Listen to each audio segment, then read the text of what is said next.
Brightfield microscopy is used for viewing stained high-contrast specimens such as H&E, where the object appears coloured pink and blue or brown and blue against a white background.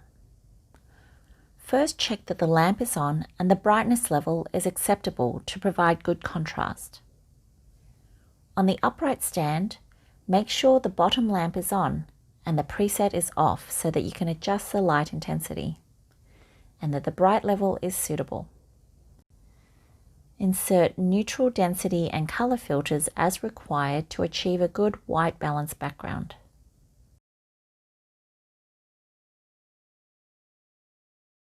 Put your sample on the microscope with the cover slip facing the objective and focus on the sample.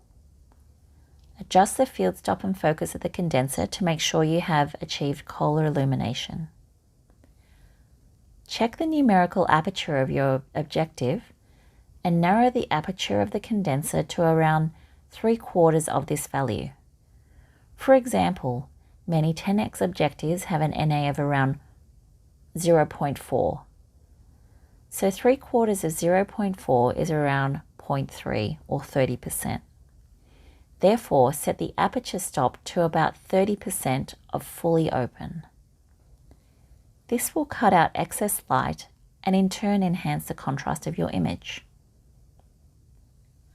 Change the emission turret to an empty filter position for Brightfield imaging.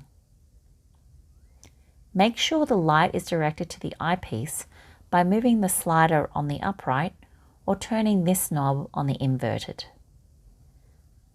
Now move the aperture stop slider to control the contrast in your image as required.